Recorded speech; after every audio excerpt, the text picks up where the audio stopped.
बिस्मिल्लाहिर्रहमानिर्रहीम अस्सलाम वालेकुम व्यूअर्स की हाल चाल है ਤੁਹਾਡਾ ਉਮੀਦ ਕਰਦੀ ਹਾਂ ਤੁਸੀਂ ਬਿਲਕੁਲ ਠੀਕ ਹੋ ਸੋ ਰੱਬ ਤੁਹਾਨੂੰ ਹੱਸਦਿਆਂ ਰੱਖੇ ਤੇ ਵਸਦਿਆਂ ਰੱਖੇ ਤੁਸੀਂ ਵੇਖ ਰਹੇ ਹੋ ਮੇਰਾ ਚੈਨਲ ਨੂਰ ਫਾਤਮਾ ਹੈਪੀ ਵਲੌਗ ਜਿਸ ਨੂੰ ਲਾਈਕ ਕਰੋ ਸਬਸਕ੍ਰਾਈਬ ਕਰੋ ਤੇ ਅੱਛੇ ਕਮੈਂਟ ਤੇ ਸ਼ੇਅਰ ਕਰਨਾ ਬਿਲਕੁਲ ਨਹੀਂ ਭੁੱਲਣਾ ਤੁਸੀਂ ਵੇਖ ਰਹੇ ਹੋ ਮੈਂ ਇਹ ਪਲੇਟ ਪਕੜ ਕੇ ਸ਼ੱਕਰਕੰਦੀ ਵਿੱਚ ਰੱਖ ਕੇ ਖਾਣੀ ਸ਼ੁਰੂ ਕੀਤੀ ਹੈ ਤੇ ਮੈਂ ਕਿ ਆਪਣੇ व्यूअर्स ਦੇ ਨਾਲ ਇੱਕ ਵਲੌਗ ਹੀ ਸ਼ੇਅਰ ਕੀਤਾ ਜਾਵੇ ਕਿਉਂਕਿ ਮੈਂ ਅੱਜ ਕਰਵਾਈ ਮੇਕਅਪ ਤੇ ਬਾਈ ਉਸ ਦੌਰਾਨ ਲੈ ਕੇ ਆ ਗਏ ਸ਼ੱਕਰਕੰਦੀ ਤੇ ਮੈਂ ਕਿ ਪਤਾ ਨਹੀਂ ਮੇਰੇ ਕੋਲ ਬਚਣੀ ਹੈ ਜਾਂ ਨਹੀਂ ਬਚਣੀ क्यों ना मैं अपना हिस्सा पहले ही अलग कर लवां ए थोड़ी जी मिली तो है लेकिन शक्करकंदी थोड़ी आई तो खावन वाले ज़्यादा आसे चलो कोई गल नहीं मिल बांट के चीज़ें खावन नाल बड़ा मज़ा आता है। हाँ जी व्यूअर्स मैं अज करूँ अपना मेकअप तो ए कुछ चीज़ां मेरे को मेकअप दी हैं मेकअप तो वैसे मेरे को है कोई ना क्योंकि मैं मेकअप कभी भी नहीं किया मेरे किसी फैन हाँ जी मेरे किसी फैन मैंने कमेंट आख्या भी तुम मेकअप के वीडियो बनाते हो तुम आई मेकअप अच्छा कर लेंगे हो मैंने तो पहले वाल कोई नहीं आता तो मैं आख्या अज मैं थोड़े सामने ही मेकअप कर लेनी हाँ मैं मेकअप तो बगैर सही लगती हाँ कि मेकअप नाल ही सही लगती हाँ चलो हुण अज ट्राई करते हैं ए वेखो टूटा फूटा मेकअप है इस दी विच ट्राई कर लेनी है कोई मसला नहीं कीता मैं वैसे कभी भी नहीं। हाँ जी भी बस ए बिग गोल्ड है इसनों चेहरे ते चीक्स ते नोज ते मत्थे ते ला के ना चेहरा इस नाल बड़ा चमक जाता है इस चीज़ का है ते बाकी यह एक है स्प्रे जेड़ा तुसी अपना मेकअप करदा ए दो नेल पास जाने लेकिन ये मैं हुण नहीं लानी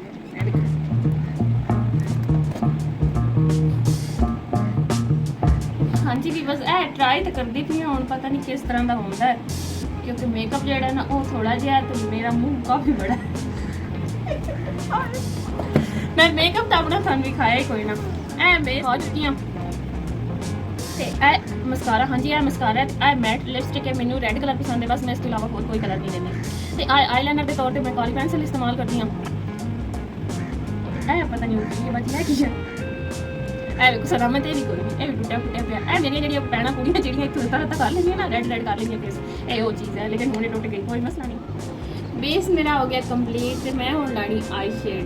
बुरश है मेरे को कोई ना फिलहाल फिंगर नाल कम चलाना पैना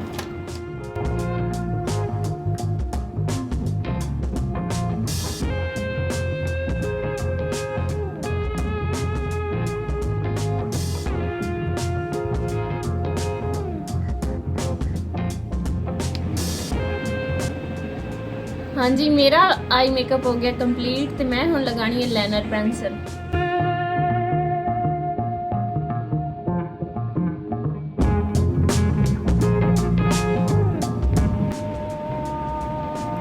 है मेरे को रेड चेक्स कराने वाला तो इहदा मेरे को ब्रश भी है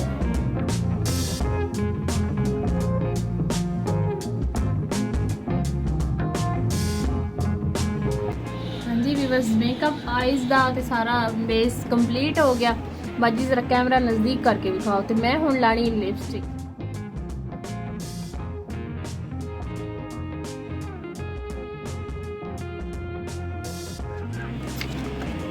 हाँ जी भी बस मेरा मेकअप कंप्लीट हो गया है तो तुसी हुण दसना भी मैं किस तरह की लगती पई मैं मेकअप नाल अच्छी लगती हाँ कि मेकअप तो बगैर अच्छी लगती हाँ वैसे तो मैं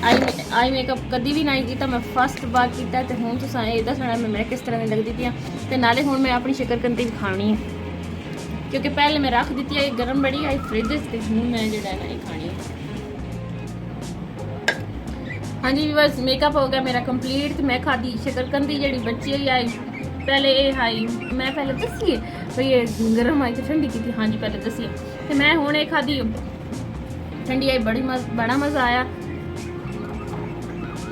तो खट्टी मीठी बड़ी टेस्टी आई यम्मी नाले भी बस ये लाजमी दस दिता करो कि तुम मेरी वीडियो किस जगह तो देख रहे हो तो मेरे चैनल नूर फातमा हैप्पी व्लॉग को सबसक्राइब करो तो लाइक ते कमेंट ते शेयर करना बिल्कुल नहीं भूलना क्योंकि मैं ये वीडियो थोड़े वास्ते बनानी है तुसी यूट्यूब वाले मेरी फैमिली की तरह हो तो मैं जो कुछ वेखना तो मैं जो कुछ करना मैं थोड़े वास्ते करना मैं थोड़ी सपोर्ट बगैर कुछ भी नहीं कर सकती।